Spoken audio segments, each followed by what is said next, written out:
First of all, it's a Pete Sousa show. It is 1 Central, 2 Eastern time. And I don't know, there's so much to unpack. Zach Burke is back in the studio. We love Zach. Scotty Swingler riding the wheels of steel over here to my left. Cameron is in the bullpen warming up because we've got to talk to him about the Baylor football team and the resurgence. I guess now it's no longer a resurgence. The resurge has been on. Now it's literally, I listened to Cam's The Locked On yesterday, Baylor after their huge victory against West Virginia over the weekend, which was more convincing watching in person than it actually was on paper at the end of the game, the way they won going away. But the future is so bright for Baylor. That's the scariest part. The present is fun and it's enjoyable. And really, I would say there's so much joy associated with the Baylor football team now, which, boy, what a difference a month makes. But, wow, the future, Josh Cameron, Bryson Washington, Sawyer Robertson, they're all back, dude. So that'll be fun to chat with Cam about that also. Want to talk a little bit about the Mike Tyson fight. That's where we'll start. I'd like to thank Slovacics too.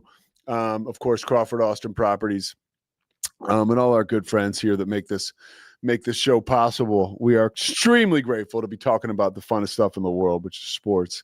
And Mike Tyson, that fight. So I was doing stuff for CBS. I was at so I was working like as the card began. And so it was it was Colorado State was playing and Colorado State was very good. And they beat up on Wyoming. By the way, Wyoming, who BYU beat by like 16 points, is terrible, just so you know, which kind of like BYU more and more are starting to look a little fraudulent. And we may or may not get to that today. We certainly will get to it later in the week. But I felt like I was – now here's a college football game going on right in front of me. Beautiful night in Fort Collins. Amazing. They honored I love that they honored the armed forces, and it was just so cool. I love Colorado State's coach, Jay Norvell. He was at Nevada last year, and he's had success wherever he goes. Colorado State's bowl eligible again. Okay, fine. So that game's going on, and I felt like I was missing out. I truly did. I felt, and part of the stuff I was missing out on was all the buffering issues and all the issues with Netflix. Social media did. Scotty, I need you on this one because I wasn't watching at the actual time all this was happening. Was it overblown on social media, or was it a reality check of people just that were livid about this? The buffering issues? Yeah. Oh, it was real. Yeah, it's totally real. I mean, so I spent the undercard fights. I was actually out with some buddies catching up in Austin, so I wasn't paying a lot of attention. Where'd you go? A little place in South Austin called Little Darlings. Yeah. It's a dive bar, big yard, cool vibes, cheap Look at drinks. you. Yeah, throwing horseshoes or whatever? We weren't there. Well, you could if you were there, but we did not partake. Are you a horseshoes guy? Not really. Okay. But cornhole, yes. Okay. All right. But so on the road home, I pulled it up just to listen to. I promise I wouldn't watch on my phone. I was driving, but I was listening to it. And it's when the two ladies were fighting. Yeah, Serrano. And yep. And I listened and I heard the decision and the controversy and it buffered mostly okay on my drive. So I'm thinking, oh, I'm great. I get to where I'm going. I stayed the night at my brother's house, dog sitting for him. And I must have opened and restarted Netflix on my phone, my laptop, and the television like 30 some odd times, just waiting for one of them to come through. And finally got I think I texted you, I got the TV. The TV finally came through, and I was probably like 2 or 3 minutes behind. Yeah. But I got the whole fight, by a hair. But it was 88,000 people filed like whatever you want to call an official complaint. I'm surprised it's not more. Far more. I mean, it was pretty bad. Yeah, and I still felt like I was missing out, though. I still felt like I was missing out. I was following it on social media, but still trying to do my job at the same time. I was so excited. I'll get back to you in a second, Scotty. I was so excited. I felt like it was an event again. Now, our buddy Zach Burke, who's in here, he brought up a great point. Like, and I wasn't really thinking about this, but like, it is sort of sad that the sport of boxing, this once amazing sport, needs something like this, a bit of a circus, to draw 60 million people. By the way, Scotty and I sat here 2-3 weeks ago, and we told you it would be this kind of event because it was on Netflix. We didn't tell you it was going to crash, but we did tell you this. That was probably almost exactly 2 weeks ago, maybe 3. And it was. I mean, the fact that it was on Netflix was such a huge tent for everybody to be able to get underneath. But unfortunately, there were too many people under the tent at the same time, and it crashed a lot.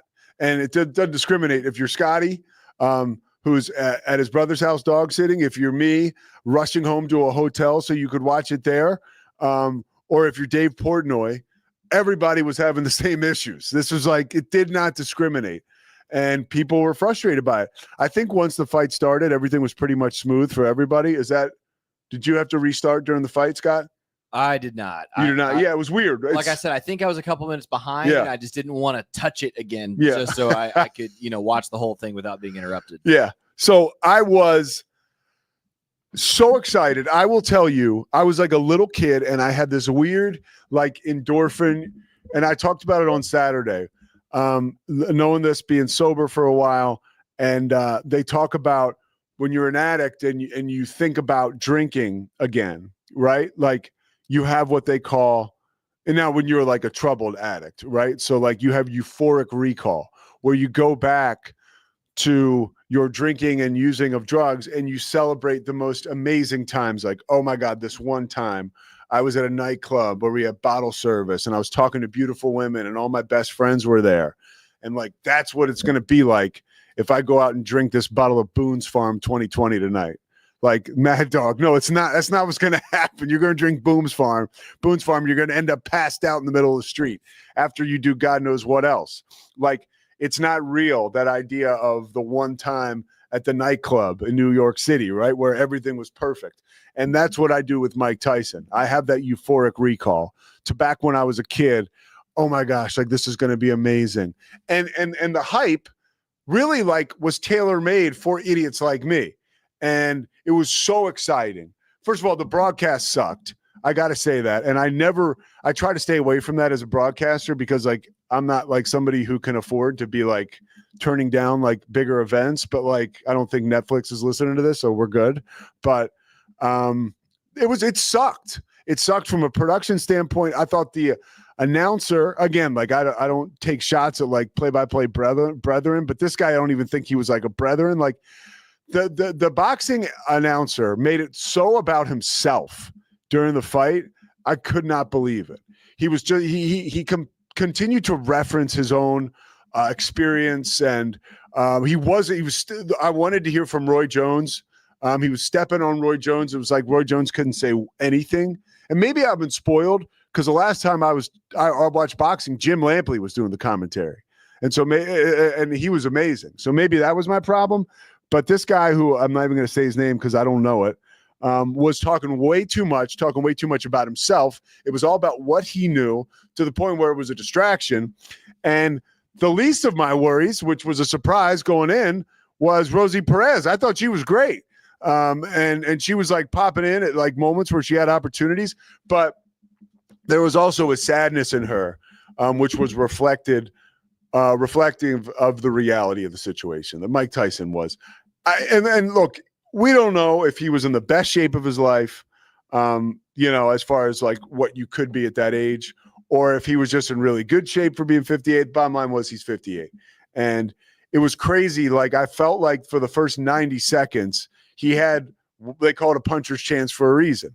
If he had connected on one of those hooks or, one of those haymakers, and he had knocked Jake Paul out, it would have been a moment we would have never forgotten. I was thinking that too. I was like, towards the end of the fight when he was out of gas, I was like, there is still like a 1% chance that he catches Jake Paul with one of these flailing now hooks and knocks him out. And it would be like the greatest sports moment of all time. Like people would have just gone crazy. That did not happen. And again, I said 60 million watched the fight. The gate was 17.8 million at AT&T Stadium. Think about that. That's how much money they made. The highest grossing gate ever. And you say 60 million watched the fight. Like, okay, let's put that into context. 123 million people watched the Super Bowl, the most watched Super Bowl of all time. San Francisco and Kansas City back in February. This was such an event, and it was so exciting. And for one day, it was worth it. We got to go back in the time machine. We got to, and I'm going to read this tweet because it wasn't mine, but I retweeted it, and I thought it was so perfect. It was Kyle Brandt, right? And let me see. Let me see. I'll get there in 1 second. Okay, here was what Kyle Brandt said, and of the NFL Network, formerly of General Hospital, former producer of the Jim Rome Show, former star of Real World. I love Kyle Brandt. He said, "For some of us, Mike Tyson represents something special. We're in his corner tonight. In the 1980s, I wasn't afraid of Freddie or Jason. I was terrified of Mike Tyson, but it was fun. I loved it. Jake Paul couldn't understand that, and I hope Iron Mike destroys him tonight." Like that, I got goosebumps when I read that.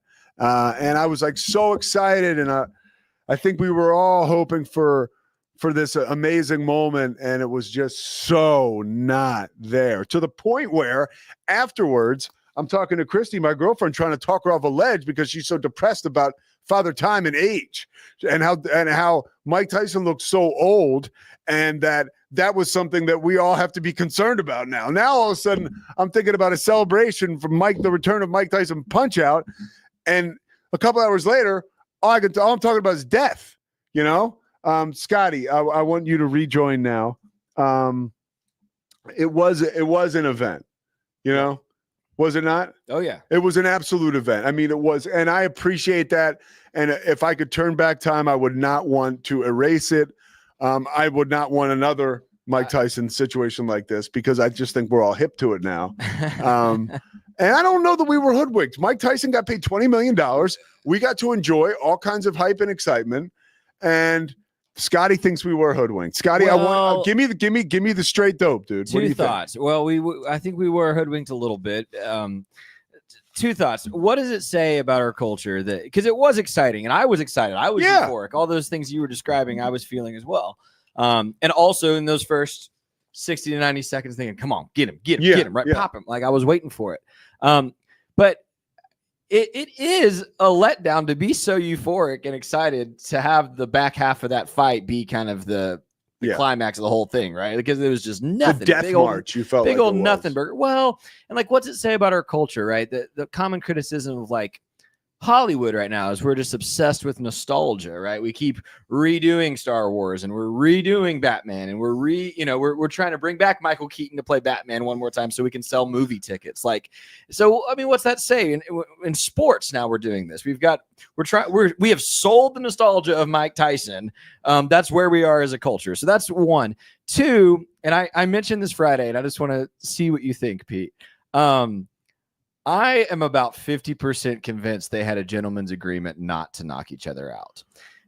One, because Mike tagged Jake Paul twice, pretty violently. And after the second one, you can see Jake Paul kind of back off, stick his tongue out and give him kind of a look.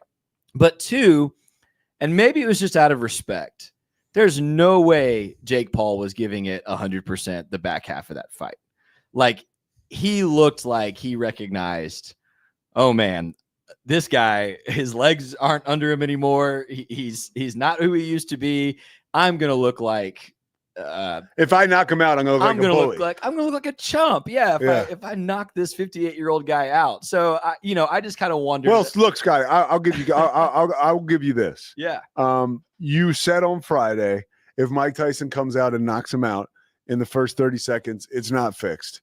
But if they dance around for the duration of the fight, then it might be. And I don't think you meant like fix. I can't. You're right here. Yeah, I don't mean scripted, but I mean, was there a gentleman's agreement of, even if it was like, hey, after round two, or like, hey, if we get to this point, let's just put on a show.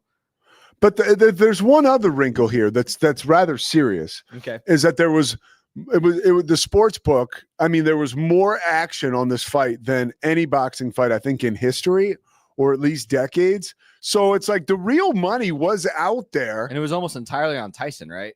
I think a lot of it was. And so it's one of those things, like if that were to be revealed or anything, that's punishable by law. True.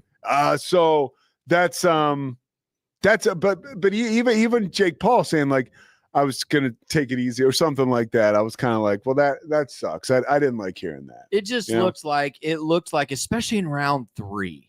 Yeah. I was texting you. That was the round where it turned. I thought Jake Paul could have knocked him out any moment, round 3. Over. And I was really surprised by how tame it looked the rest of the way after that. I will say overall it was a celebration. It was a lot of fun. There's nothing like it did remind us too that as Americans we love big time events. We're thirsty for this. Yeah. We really are. To what you said, to the point where we will reach so far to try to make something like this happen. But these are some of the only times I enjoy being on social media. We're like following literally all night long, refreshing my Twitter, seeing what kind of things people are saying about this, because it's not like that cesspool that it usually is. And it was exciting, and fight night is still awesome, you know? Well, I will be curious to see how we bounce back and respond to the next one of these, whatever it is, because like I said, I think you're right. The unity of all wanted to see something magical or what if Tyson can get one more moment, right? But then we didn't get it. And so what is the next thing they're going to try to sell us? What is the next event that's going to try to bring boxing kind of back to the consciousness? And will we fall for it again? Or are there going to be a lot of people next time that are like, wait a minute, you remember that time we thought Mike Tyson was going to have any juice at 58? And boxing is not, look, the sport is not dead. Like, if you look on a list at the end of every like fiscal year or calendar year, and they put the highest paid professional athletes, there's always like 1 or 2 boxers on there, up with all the soccer players and the NBA guys. Like, it can still generate tens upon ten, or I'll just say hundreds of millions of dollars, right? And the problem with boxing, as far as being in the zeitgeist today, is that HBO is out. Showtime is out. You know, DAZN hasn't really caught on in America.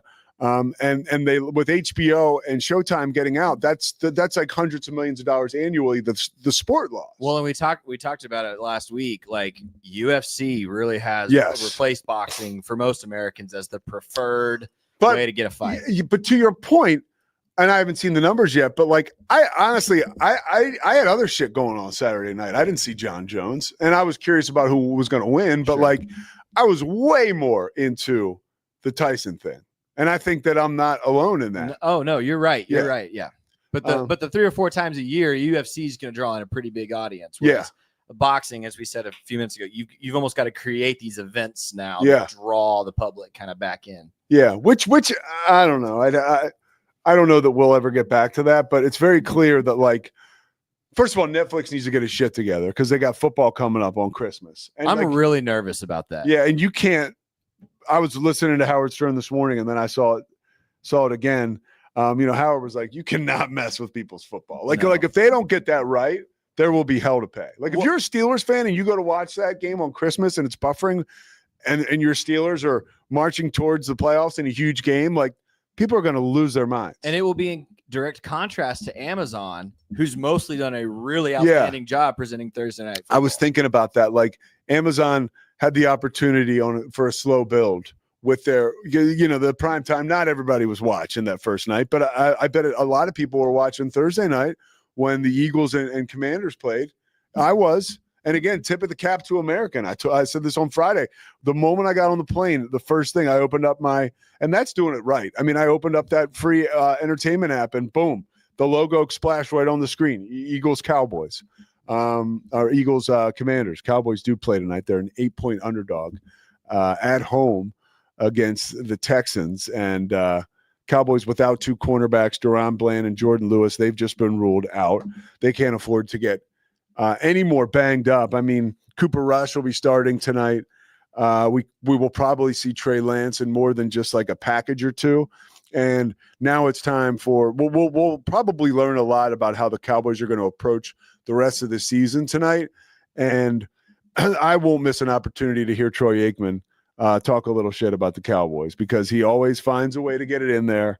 And it's always a good time, because I think really the older Troy Aikman gets, the less he cares about offending people. And I think he is annoyed with what's happened to the Cowboys. And I think we'll hear some of that tonight. I mean, last week we didn't even get a chance to talk about it, but like Jerry Jones just cannot resist like opening up a can of worms, like saying that Jason Witten, when he was asked about Jason Witten, like he just doesn't, he's so smart, but he could very easily be like, he was asked on the radio about Jason Witten and if Jason Witten, you know, could be an NFL head coach or would be the coach, somebody they consider for the Cowboys. He doesn't shut it down. He doesn't say, no, we're not going to hire Jason Witten, but someday he'll be a coach. You know, he's probably going to be at the University of Tennessee before he's ever the coach of the Cowboys. Like, done. But he doesn't say that. He leaves it open, which is hilarious, which I kind of love. I enjoy like the pomp and circumstance of all the Jerry Jones stuff. Cowboys, by the way, are valued at $10 billion, right? More than $10 billion. That's the highest. They were the first sports team ever to be valued at $10 billion. And they are, I think $800 million they take in local revenue, just local revenue. And so this year, I think the math was $166 million for each win locally. They're putting back into the market with wins. So way to go, Cowboys. Another thing I saw just researching that was all 32 NFL teams rank among the top 50 most profitable sports franchises. Like the NFL they just print money. And I think it was everybody made at least 70 million last year. And the Cowboys are at the top of that, the very top. And it's just amazing how, the black and white difference of on the field and off the field.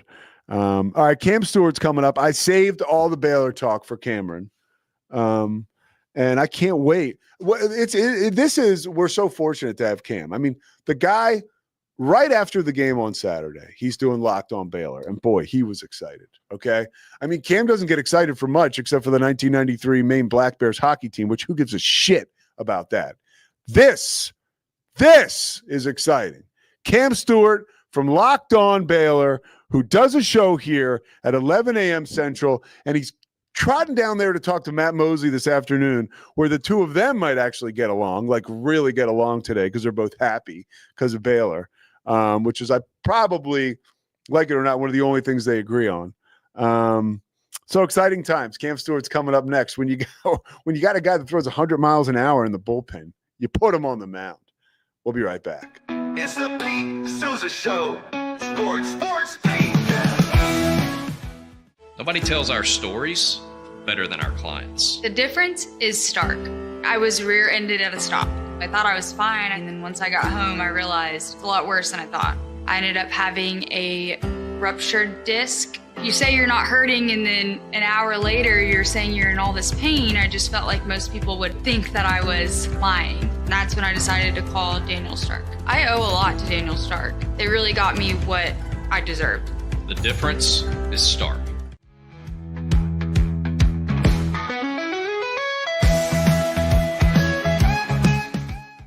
We definitely love our relationship and love Extraco. It's been an amazing experience. They made the PPP process easier. They were reaching out to me saying, what can I do to help you? That made a huge difference, because my stress level when we shut down to afterwards was night and day. Our experience with Extraco has been phenomenal since the very beginning, so we love Extraco.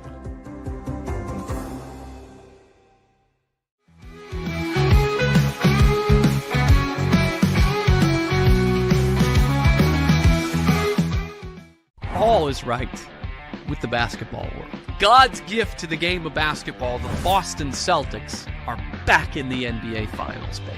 I don't think the Mavs did anything special they played well enough to win and win pretty good. You know what I mean? I thought the Celtics didn't show up to play at all, and maybe if they showed some fight in the second half, they would have lost by 15 or so. Is he in the Red Sox Team Hall of Fame? He is also in the Red Sox Hall of Fame. Something about this guy being in the Team Hall of Fame. Yeah, it did. So, Deserving, man. which seems like it fit. Sports. We are back, and we are joined by the one and only Cam Stewart. Cam, I'll tell you, when we started on this relationship, this joint venture, where a lot of times I'm able to welcome you as a guest on my show and vice versa, I think you got to tap into resources like we have in each other. And Sure. but I figured there's a ceiling on this Stewart guy. You know, like really, like what can he really bring? There's only so much. And what you found out Oh, is the ceiling is the roof, as this- Michael Jordan said, the ceiling, which makes a ton of sense. No, because here's the thing. I knew I was going to get a special guy and a special guest and somebody That's who knew a what my lot mom about calls sports. me. But I didn't know that I was going to get somebody who was doing the basically blow by blow for a piping hot Baylor football team. I don't think we saw this coming, Cam. I did not think I'd be going blow for blow with a piping hot Baylor football team this season either. Okay, But here we are. So 6-4. 6-4. And After 2-4. I think that's important context. look, would you look straight ahead? Why? I like looking at you, Pete. All right, I'm looking at you on the screen too. All right. That's why we did Yeah, it that way. Scotty's got us. man. Scotty does have it. All right. So, what were your thoughts about the game and about? I want to start off negative. I don't do this because I always start positive. And we're going to start off with this piece of sound. This is Dave Aranda today, commenting on a question about his defense and his defense's performance. Not be discouraged, and to continue to fight for that inch, and to believe that you're going to get it, and all of that is the most important thing, because it ain't going to be like this. It's going to be like this. You know, I think probably the game on Saturday is a good example of that. You know, I wish that it would be way prettier than what it is, but you know, it's you got a new baby. It's an ugly baby. Gotta love it nonetheless. Okay. Here's my question to you, Pete. What do Dave Aranda hold on, let me say it. Dave Aranda addressed his defense. This is from Parker Rem, by the way. Thank you, Parker. I believe it's Reem. Yeah. Reem, sorry. He does a great job covering Baylor, regardless of how you say his last name.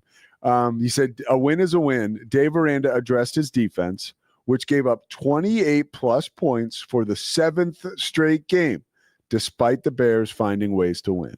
Okay. Cameron. What do Dave Aranda and Silvio Dante have in common?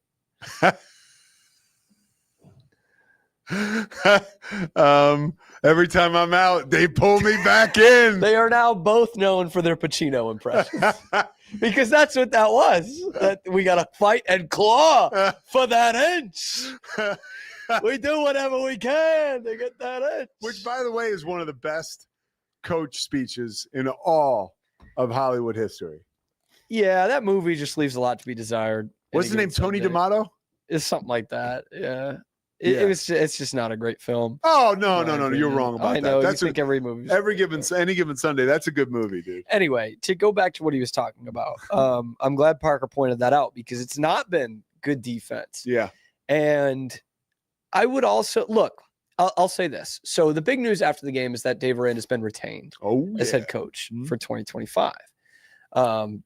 Which I think is kind of funny now that teams are like, yeah, we're actually not going to fire the guy. They did this with Billy Napier a few weeks ago at Florida. It's like, okay, all right. I guess you didn't really need to announce it. As long as he's here, he's not getting fired, right? Like, you know, but I thought it was interesting because it's coming off the back of this 7 straight weeks where they've given up at least 4 touchdowns, and he is the defensive coordinator, defensive play caller. That's his thing. And the fact that I thought there were some questionable head coaching decisions in this game. Baylor's up 14 with just under, I think it's 3 minutes left in the first half. And they decide to go surprise onside kick, which you can't do in the NFL anymore. Yeah. Dave Aranda goes with it. And Twitter is losing its mind because it doesn't make it better that West Virginia then goes down and scores. Yeah. Okay.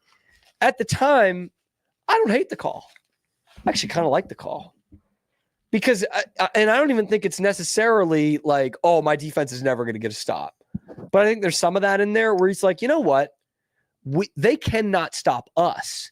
And we've got our foot on the gas right now. We're up 14, not up 7. Okay. We're up 14. We're getting the ball coming out of the second half. You know what? Let's step on their throat a little bit. This is what we've been preaching, having this killer instinct and having this finish instinct. The last couple of years it hasn't come together. Let's really prove something here. I kind of like that. You know, it's not a 7-point game, so I'm okay with that. But then West Virginia goes right down and scores. Baylor scores again. And then Baylor cannot stop them in 45 seconds that West Virginia has the ball before the half. Or maybe they did, and there's no camera angle to say that they stopped them. But that's neither here nor there. So a lot of people are like, you just gave momentum right back to them, okay? And then what I thought was an even worse call is in the second half, they're up 7, and they have a 4th and 12 at the West Virginia 37-yard line. Yeah. 4th and 12 is not easy. Don't get me wrong. But the alternative is a 55-yard field goal or punting. At that point, I'm like, man, Sawyer Robertson was unbelievable in the first half. He starts 12 of 12 for 196 and 2 touchdowns in his first 3 drives. Like, I'd rather keep him on the field and roll with those guys, with him and Bryson Washington and Josh Cameron. Roll with those guys rather than going for a 55-yard field goal, because they were always going to miss that, and he missed it. Like, that's not even shade on Isaiah Hankins. That's a 55-yard field goal. That is not a chip shot. Yeah. And I was like, man, that to me was an even worse call. But credit where credit's due. We said, a lot of us, a lot of the pundits, including myself, said if Baylor gets to bowl eligibility after winning 3 games last year, that could be enough to save Dave's job. And they've gotten to bowl eligibility with 2 games to spare. So that's the negatives I took from this game. A lot more positives than negatives that I took from, despite what that sounded like. A lot more positives than negatives. So I was listening to your Locked On Baylor performance after the game, which was great. Performance. Thank you. It does feel like a performance. Oh, dude, you're a bit of a performer when it comes to that, which is great. You're like, you kind of like, I love the live post games. You're kind of like this guy. Like, you're a little like Howard Stern. Like, if you meet Howard, yeah, like he's like, we had a lot of strippers on this week. No. On the post if you meet Howard, he's very quiet, very polite, very like keeps to himself. But then like on the radio, he's a little different. I think that's most performers on the radio. But right, hold on, go ahead. Yeah, we don't want to get into that. So you mentioned, first of all, we did text a little bit. Is it too soon to say that Sawyer Robertson is a Heisman candidate for next year? No, it's not. No, it's not. Okay, so that's something just to get excited about. And then you talk about Bryson Washington and Josh Cameron both coming back. Like, here was a concern of mine, because I think, again, this is like the guy who got sober, and like I'm still always I take every job that's given to me because I'm constantly waiting for the other shoe to drop now. Mm-hmm. Like, I'm like, boy, I hope this isn't like the pinnacle of like the Dave Aranda comeback, right? The one at West Virginia where we're so excited about the future. You have these 3 guys coming back, and then the wheels come off again. There's a cautionary tale, to give you an exact example for this. There's a cautionary tale in the Big 12 right now, and it's the Arizona Wildcats. But them too. Yeah. Them too. But Arizona, excuse me, they finally get a good season last year for the first time in forever. It felt like they won 10 games. Jed Fish leaves, but they've got Fafita and McMillan coming back, and the bottom's falling out of that thing. So my gosh, there's a cautionary tale there. Yeah, I mean, it really is falling out. Maybe Brett Brennan sucks, or who knows. But I agree. Those 2 players, they'll really still rock a lay. I'll tell you that. Yeah, he looks good. So, but maybe can he wear that? It's still weird. Like June Jones did it, but he was at Hawaii and he didn't lose. Yeah, that's, and it feels weird. Like white guy, Arizona. I don't know. I don't know the back. Do you have HBO, Cam? Yes. There's a documentary now, Breath of Fire. which I watched the first 2 episodes last night. It's about this woman. It's really good. It's about this I really thought woman. it was going to be about the Hawaii football team. I was like, I'm in. Oh my God. Could you imagine? Go ahead. It's about this white chick who so great. I'll make that documentary. Pedals yoga, and she's wearing a turban the whole time. It's like right away, you're like, I don't know if I can get like. And then I said, listen to what I said, Cam. This will get me in trouble. So I'm watching it with Christy, and everybody they're talking to, it's all. I'm like, you don't see any guys getting wrapped up in this, do you? Because it's all worth noting. How well do you think that went over? It was great. like I got suplexed. Dude, I dropped that shit. I dropped that on Grace sometimes where like we'll be like I'll get cut off, like and she's in the passenger seat. I'll be like, must be a woman. Or like and she'll take it so seriously. Like she's known me for 4 years, knows I don't think like that. Yes, I know. But still she'll be like, why would you even say it? We had one where it was like because it's funny. I'll tell you this. Let's not get too far off with this. Okay. But cut this out of the middle of the Baylor football segment. I just got a text that said, no, they're actually cult leaders. These are the guys. That's true. That's true. She's got a point there. There was another one where I got owned. They tend to be serial killers. We were signing up for I had to, because I'm a gracious guy.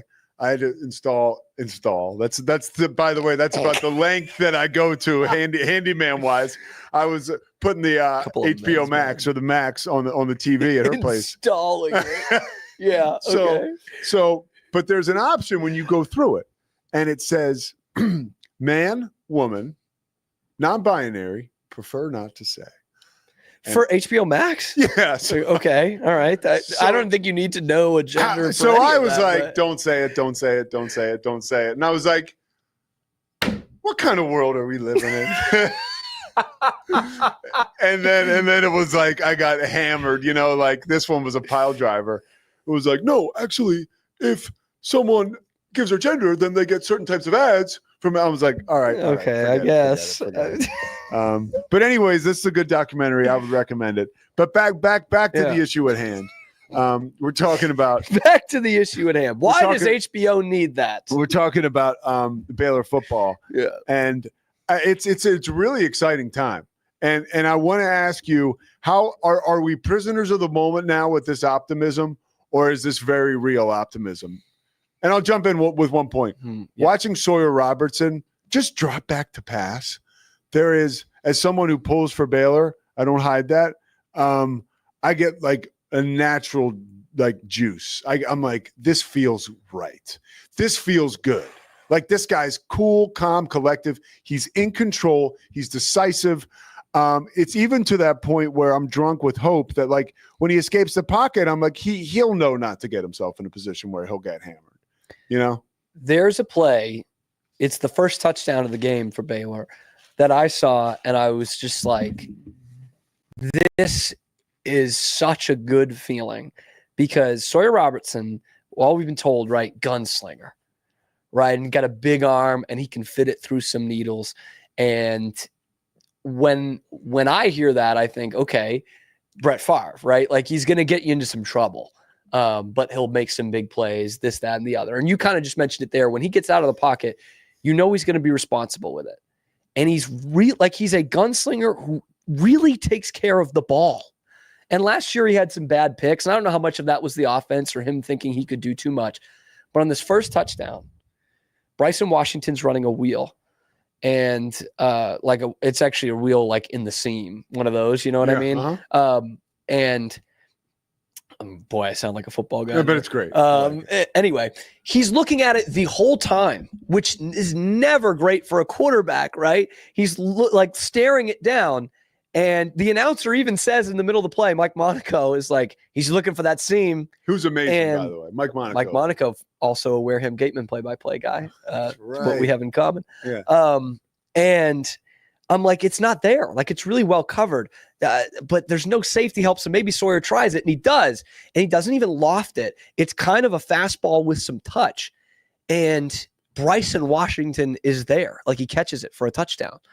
And he's not open. He's a running back. He doesn't go out for many passes. He's an okay pass catcher for sure.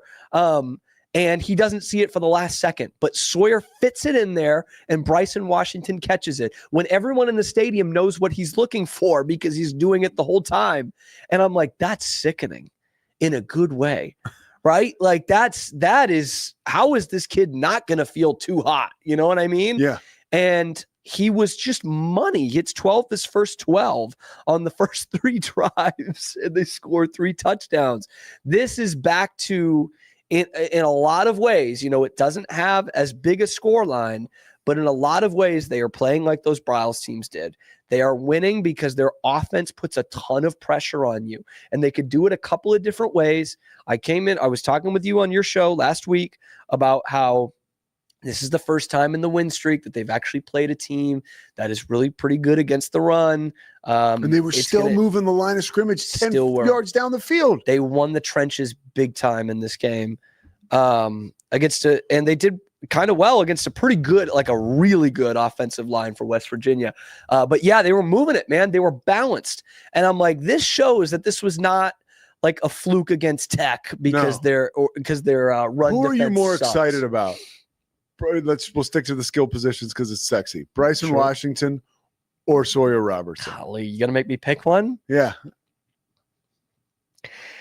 I'm really excited for both, but I would give an edge to Sawyer just because I give an edge to the quarterback position because it means so much in football these days. And like quarterbacks more often than not can win games for you more often than running backs can. You'll enjoy this. But 8 touchdowns in 2 weeks for Bryson Washington, man.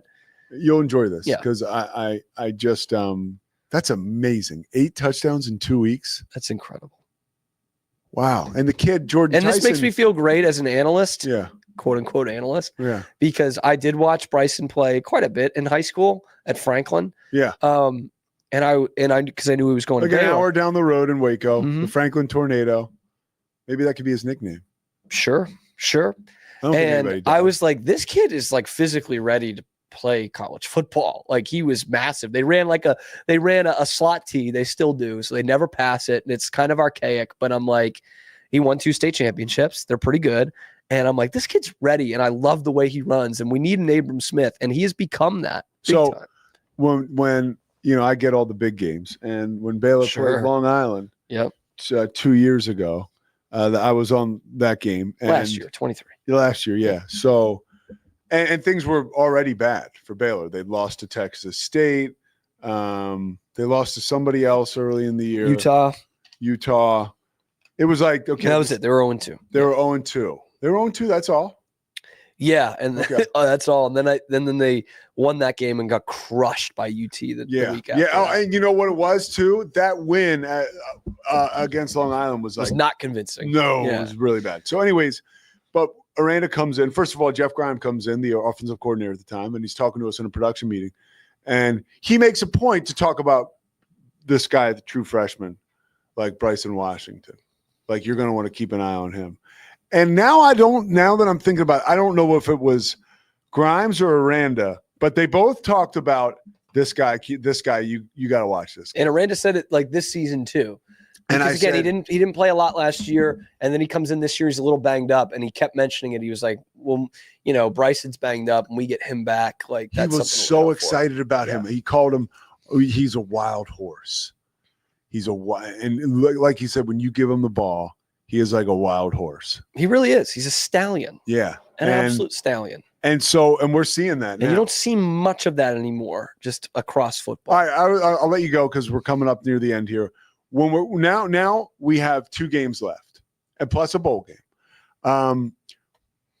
8-4 is more than realistic, especially the way they're playing. It's not like you're like, oh, they got to find a way to win.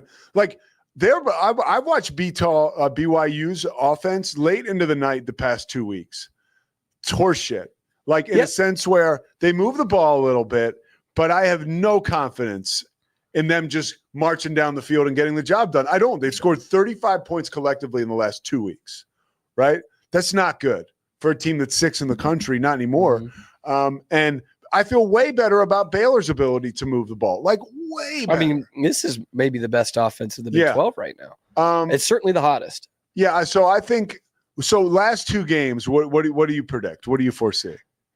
They got Houston. They should beat the brakes off Houston this week. Yeah, we'll see. Here's where I get fatalistic here, Pete. All right, let me check the number. The two teams that they have left both have 6 losses. So they're backed up against it. They got something to play for. Houston on the road, and then Kansas at home, which Kansas is one of the hottest teams in America at 4-6. I know. Like, they're incredible. They just knocked off BYU. I was even hoping that maybe some like playing Kansas last could almost help them. That maybe like guys would hold out, or I have no idea. Like, Be you know already ready, booked their trip home. Yeah. Like, yeah. So I still think they should be favored in both the games. Kansas, they play at home. That's going to be the tougher of the two. But I'll say I think they're going to go 8-4 heading into that bowl game.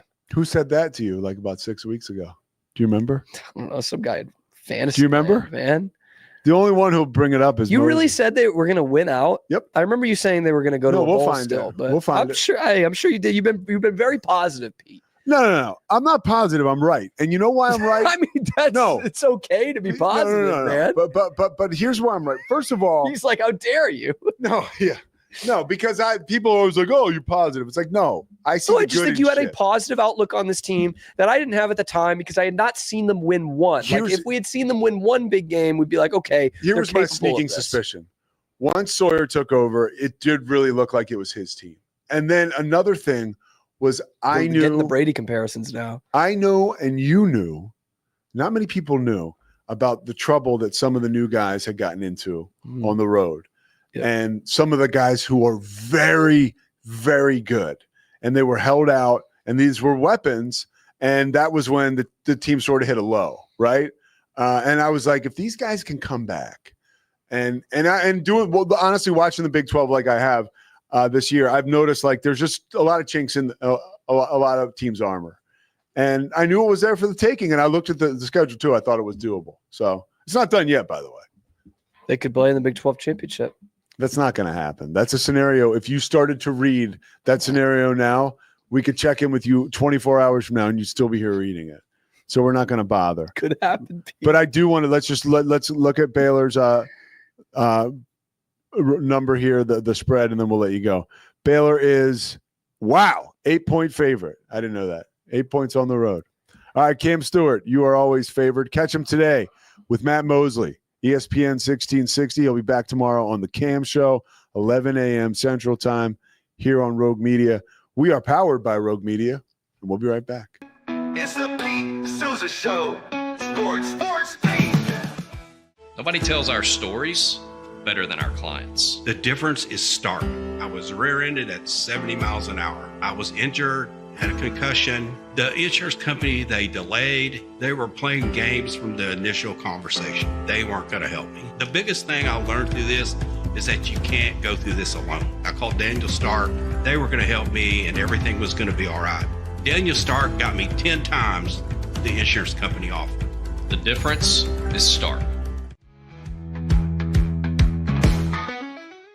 We definitely love our relationship and love Extraco. It's been an amazing experience. They made the PPP process easier. They were reaching out to me saying, what can I do to help you?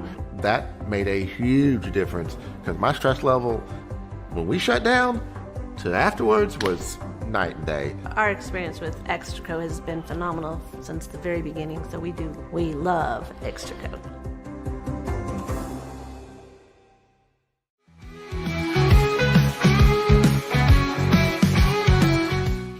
You are here with your shoot first point guard, Corey Dickman. Also, if you're not creating new fans in a small market, then you're not creating that base of people to go to games and pay for merchandise and pay for stuff and concessions at the Moda Center and yada yada. Yeah, let's talk draft. That's the only thing we have to look forward to. The only thing we have to look forward to.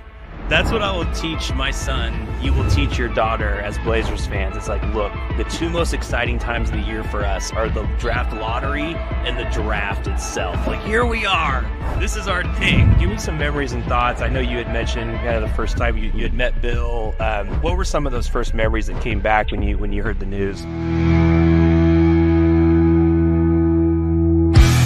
Sports. The Pete Sousa Show. We are here live on the Rogue Media Network.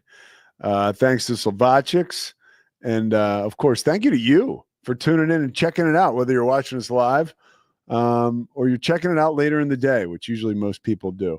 I want to read you something. Let me see if I can find it here. It's my buddy Madison Hawk. She sent us this. Madison Hawk of Inside the 12 fame.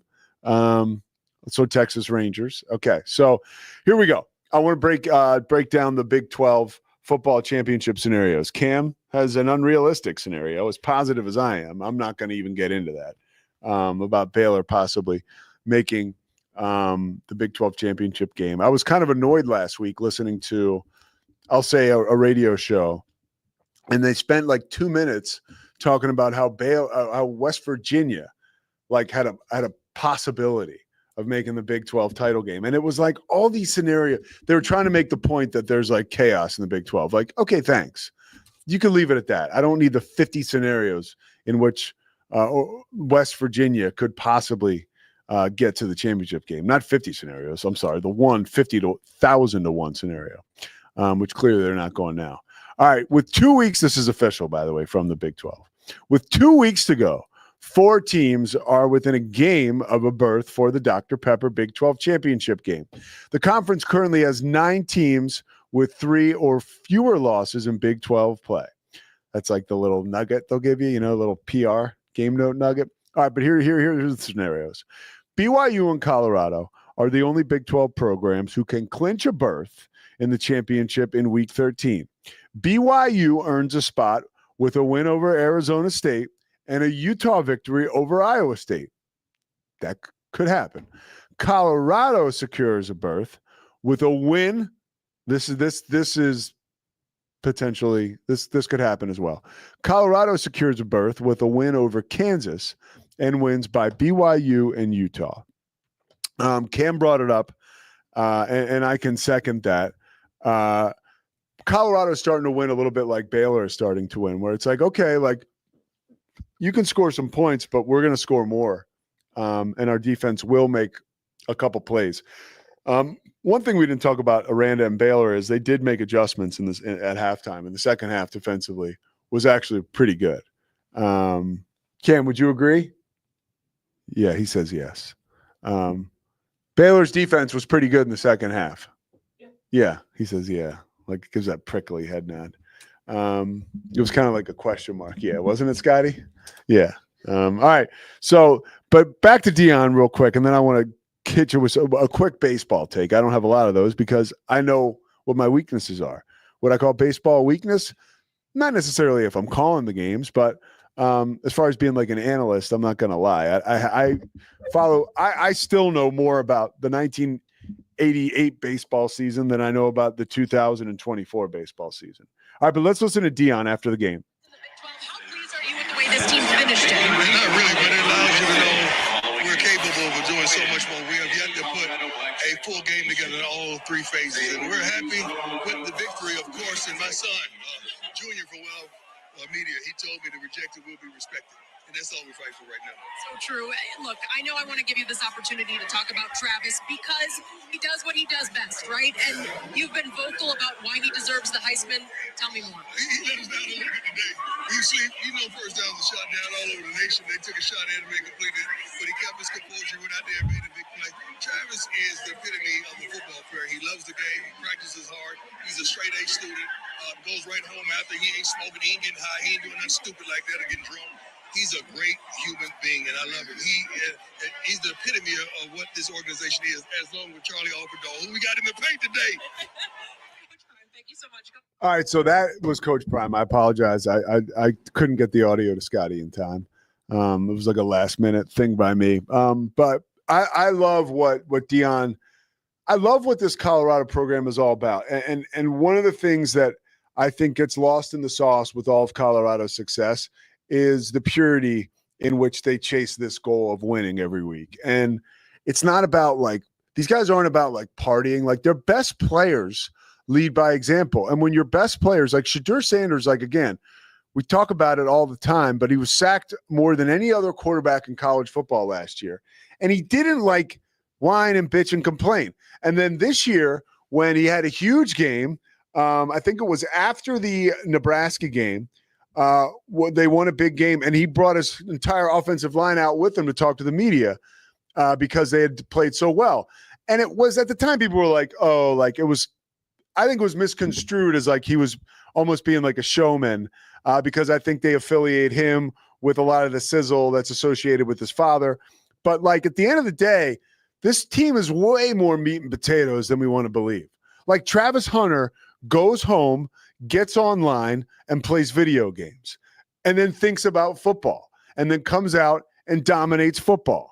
Rinse, repeat. Every time you see the guy, by the way, unless it's pregame warmups and Cam Newton's trying to shake his hand, he's constantly smiling and having a good time. He finally showed some vulnerability this week. If you watched the Colorado game, I did. It was ironic that they talked a couple times about literally in the past 2 games, he was not targeted at all by opposing defenses. Utah took some shots. And they took it. They took him deep one time, and he got beat. And you know, his ability to bounce back from that was pretty awesome as well. He was the first guy, I think, since 2000 in the NFL or college to have an interception and like 60 yards receiving and a touchdown. I mean, the guy is next level. But Colorado is doing it the right way, and I believe a lot of folks don't want to receive that, but it's true.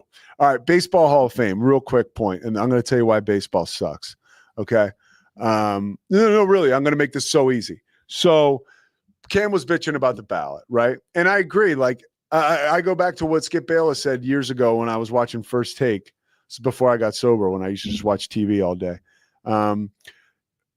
He talked about it's the Hall of Fame. It's not the Hall of Very Good. And, like, look at some of these names: Russell Martin, Brian McCann, the Grandy Man, who I loved, but like, is he a Hall of Famer? Adam Jones. These are guys on the ballot. Troy Tulowitzki. The last time I saw Troy Tulowitzki, I was lucky enough to be calling a Texas baseball game, and he was a coach there, I think, just because. And that does nothing to do with his playing ability, but Dustin Pedroia, right? Felix Hernandez. Felix Hernandez was awesome. And then look at this other whole: Joe Mauer, Adrian Beltre. These are guys who just missed. Todd Helton. There's nobody there last year's. Okay. But those are guys who just missed, right? So they made it. Okay. Thanks, guys. So those guys made it. Okay. Gary Sheffield is off the ballot now because he dropped after receiving 246 votes and 63.9% in his 10th and final year of eligibility on the ballot. Okay, so I just mentioned a lot of lukewarm names. Now, you ready for some sizzle? What if I said A-Rod, Manny Ramirez, Chase Utley, Andy Pettit, right? Who else? Let me see. Bobby Abreu. A lot of these guys are lumped in with the steroid era stuff. And David Wright, like, they might not ever get in, and that sucks. As a fan of baseball, that sucks. That, like, the steroids or the affiliation with the era or the possibility or maybe the absolute truth that they did take steroids. They're not going to get into the Hall of Fame probably while they're alive. Maybe like Cam was saying, the Veterans Committee will put him in at some point. But it just blows. Like, Roger Clemens, he's not in the Hall of Fame, right? No. Barry Bonds is not in the Hall of Fame. Like, give me a break, dude. Like, Pete Rose is dead now, and he's not going to make the Hall of Fame. Like, Cooperstown, like, get your shit together. Like, you're not that, like, your opinion of yourself being so high and mighty is taking away from the excitement of celebrating the sport of baseball, and you're hurting the sport of baseball. Like, get it together. Like, if you want to put an asterisk next to these names, I understand that. But now we're sitting around talking about a bunch of guys who watch Cam's show or listen to him or go on his YouTube if you want to hear him annihilate these players now who are being nominated for the Hall of Fame.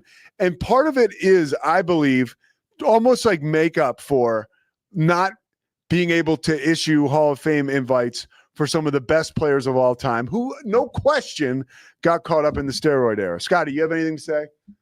I think you hit the nail on the head. Really, you do? I'm totally with you, actually. Yeah. Yeah. Like, it was an era. It was part of the game in the era. You can have your moral code about it or whatever. Yeah. But yeah, Barry Bonds is one of the greatest baseball players ever. Yeah. Period. Alex Rodriguez, one of the greatest baseball players ever. Yeah. Having grown up in that era, I enjoyed watching those guys play baseball, and we Yeah. can tell the story. It's fun, dude. And here's what it is for me. I think you cannot tell the story of American baseball without them. So you can, again, like you said, asterisk or whatever you want to say about them is fine, but you cannot tell the story of baseball without Barry Bonds. No. Like, you can't do it. No. And we're not talking about O.J. Simpsons here. We're not. Right. Like, who, by the way, is in the Pro Football Hall of Fame. Yeah. At last check. But so whatever. That's just like, and it's pretty simple. Like, baseball, this is why you kind of suck now. And I still love to watch the baseball, and the rhythm of a baseball game is so fun, and following your team for the whole 162, it's awesome. But like, it's just not what it used to be. And like, this is part of the problem. Stop digging, dude. Like, baseball, stop digging. Okay. Like, you have an opportunity now to sort of be celebrated. And by the way, you were totally complicit in all this. And I know it's like, it gets dicey, right? And I don't know enough about it to sit here and tell you, well, because Cooperstown's different, or Cooperstown is different than Major League Baseball and the Hall of Fame, all that.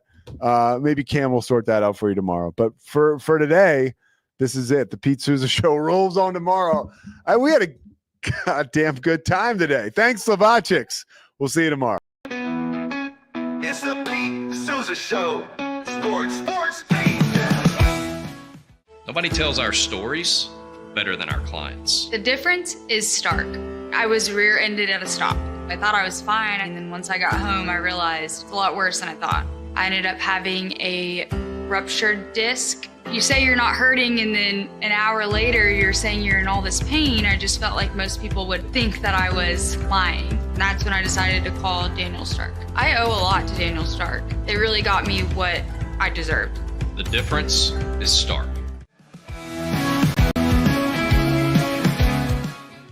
We definitely love our relationship and love Extraco. It's been an amazing experience. They made the PPP process easier. They were reaching out to me saying, what can I do to help you? That made a huge difference because my stress level, when we shut down, to afterwards was night and day. Our experience with Extraco has been phenomenal since the very beginning, so we love Extraco.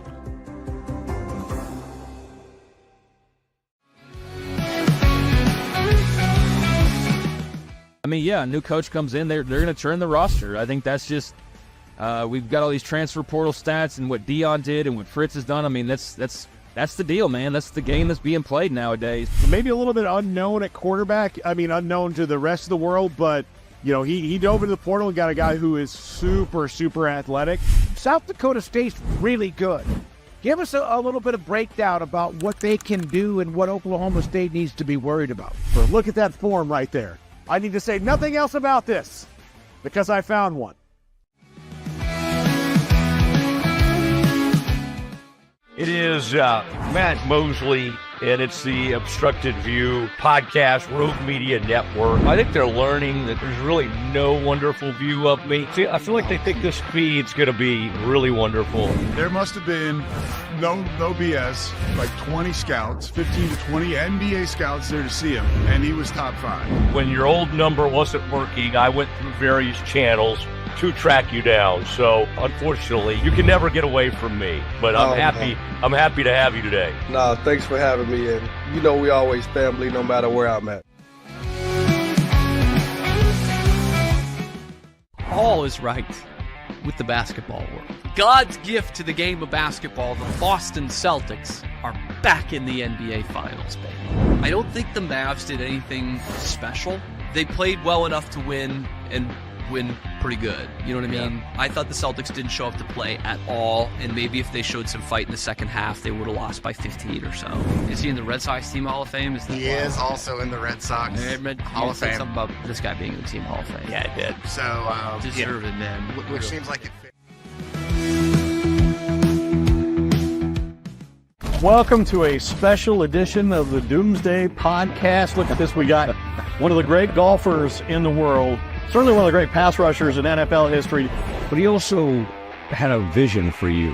And so it was like you had the best of both worlds, right? You had somebody on you early, and then you had somebody who was maybe more relaxed. What were a couple of your biggest takeaways? The person you referred to that I spoke with, I've spoken to some personnel people and general managers of the league to get some, independent, objective assessments of the players the Cowboys picked, and we'll go through that. Has the general manager changed at all in the draft for you?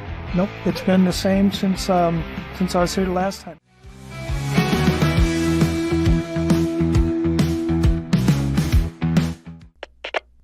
We are Rogue Media Sports.